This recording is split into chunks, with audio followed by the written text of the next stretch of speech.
कि भगवान तो कभी कभी अपने आनंद से ही लीला करते हैं, लेकिन कभी कभी उससे थोड़ी अन्यथा भी स्थिति हो जाती है। भगवान भोलेनाथ तो यद्यपि तांडव नृत्य अपने आनंद के लिए कर रहे हैं, विलास के लिए कर रहे हैं। नृत्य के आचार्य हैं, नृत्य के भी आचार्य, संगीत के भी आचार्य, व्याकरण आज विद्याओं के भी आचार्य, तो अपने विलास से आनंद कर रहे हैं। लेकिन उनके नृत्य करने से महीपादा घाता ब्रज सहसा से उनके चरणों के आघात से धरती की स्थिति संशयप्रद हो जाती है। पदम विष्णु ब्राह्मण भूय भय परिग्रह प्रगण। तो भगवान जब आप नाचते हैं तो नृत्य करते तो आप हाथ चलाते हैं, तो जो हाथ चलाते हैं तो आकाश मंडल के जितने नक्षत्र तारे हैं वो आपकी खूंटी भूलदंड से पीड़ित हो जाते हैं। अतः आकाश मंडल भी संकटग्रस्त हो जाता है, धरती संकटग्रस्त हुई, आकाश मंडल भी। आपकी जटाओं के जो किनारे हैं, जब नृत्य करते हैं तो इन जटाओं के किनारों के आघात से इनकी आकाश मंडल की भी गंभीर स्थिति हो जाती है। तो यद्यपि आप अपने आनंद के लिए नृत्य करते हैं, जगत रक्षा ये तुम नटसी, लेकिन कभी कभी आपकी इस क्रिया से कुछ इतर फल भी दिखाई पड़ने लगता है, जो कि हम देखें। अब ये अभी हमारे अपने अनुभव की बात है। हम एकांत में कुछ फकीरी का आनंद लेने के लिए बिना किसी की विलास के साधनों के एकदम निरपेक्ष होकर के दक्षिण भजन करने के लिए गए।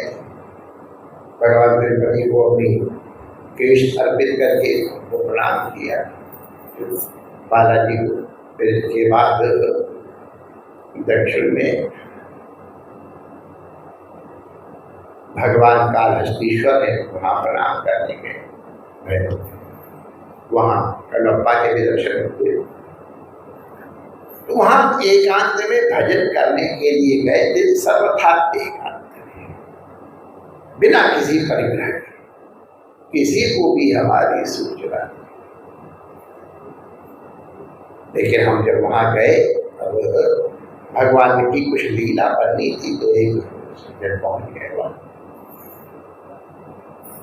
और उनको देख के हमको आश्चर्य, ये यहाँ कहाँ से आ गए? न हमारे नाम का पता है, न गाँव का पता है, न हमारे रूप का, क्योंकि ईश्वर नहीं थे। अब ये शो के बिना के हम यहाँ हैं। आश्चर्य हुआ हमको, और थोड़ा सा हमको बड़ी प्रसन्नता भी नहीं हुई, ये कहाँ आ गए? हम यहाँ भजन करने के लिए आए थे एकांत में, अब पता चलता है। ये मैं इसलिए बता रहा हूं कि भगवान जो करते हैं उनकी लीला कितनी मंगलमयी होती है, हमारी श्रद्धा बढ़ती चली जाती है। तो हमको बड़ी प्रसन्नता नहीं, हम तो आए थे आनंद से भजन करने के लिए, चलो भाई कुछ देर फकीरी कर गए। लेकिन ये वहां पता चला कि स्थिति इस तरह से हो रही है कि हमारे भजन करने के कारण, एकांतवास करने के कारण आश्रम में कठिनाई हो रही है। यद्यपि हमारे आश्रम के संतों की और सेवकों की महिमा सब गाते हैं, साफ संत कहते हैं गड़बड़े थी के संतों जैसी सेवा और की भावना, सेवकों का समर्पण अद्भुत है। आप इसी से अनुमान लगा लीजिए, जब हमने कहा भाई हमारा कुछ यहाँ भजन करने का मन है, तो हमारे आश्रम के महापुरुषों ने हमें प्रसन्नता पूर्वक अनुमति दे दी। ठीक महाराज, आप भजन कर लीजिए भाई। लेकिन अब कुछ जब उनको पता चला ये परिस्थिति हो, और सबसे बड़ी बात बाबा रामदेव की, अब उनका तो हमारे पर प्रेम कितना है तो प्रकाशित, वो बेचारे फोन पे ही रोने लगे। हमने कहा महाराज आपके लिए तो बाबा जी बने हैं, आप कष्ट हो, कहते महाराज आप या तो मैं आ रहा हूँ नहीं तो आप। मैंने कहा आ रहा। उनको वचन दिया, मुझे इस तरह की परिस्थिति भी पड़ रही थी, तो हम ये बड़ी माने कष्टानुभूति कर ये कहाँ से आ गए विघ्न करने के लिए। लेकिन अगर वो विघ्न करने के लिए सज्जन न पहुंचे होते तो आश्रम की और ये सब परिस्थितियाँ कुछ अत्यंत विषम हो जाती हैं, ये निश्चित था।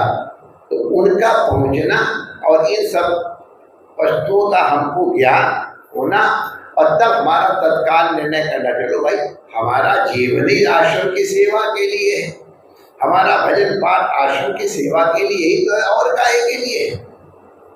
तो हम अपनी रुचि को दबा करके अपनी प्रसन्नता था, इसमें भी है कि चलो संतों की सेवा हो रही है, संत इतना प्रेम करते, कितना क्या क्या हो गया भगवान इस बीच में, वो तो सबको मालूम।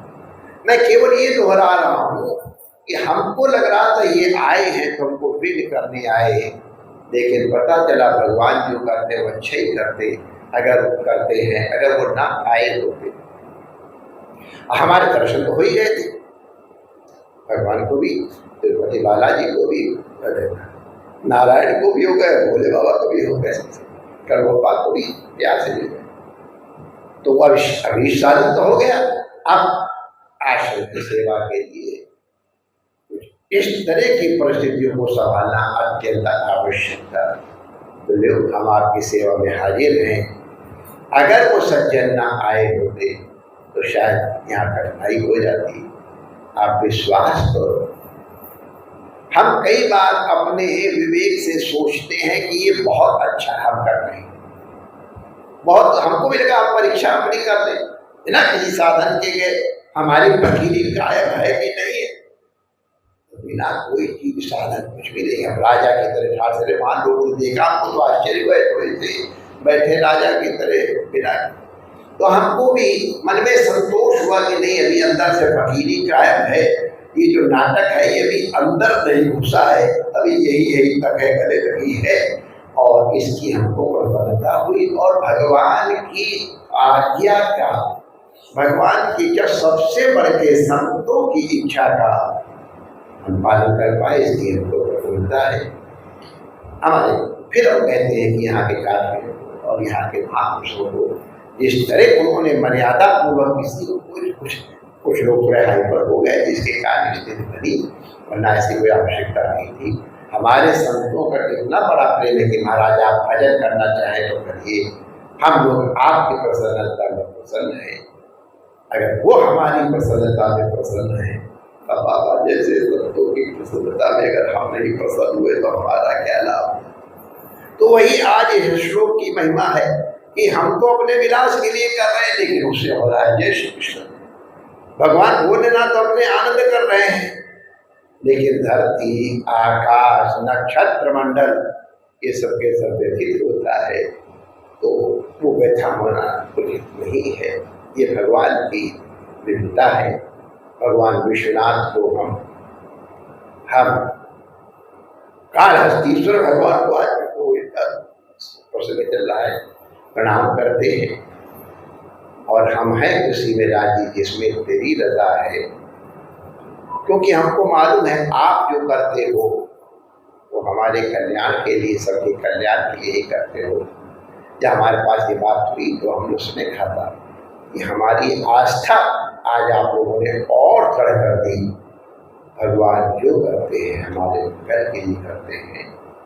अगर हमारे जीवन में ये विश्वास बना रहेगा तो हमको सदैव आनंद की अनुभूति होती रहेगी। परमात्मा सबका मंगल करे। जय श्री कृष्ण।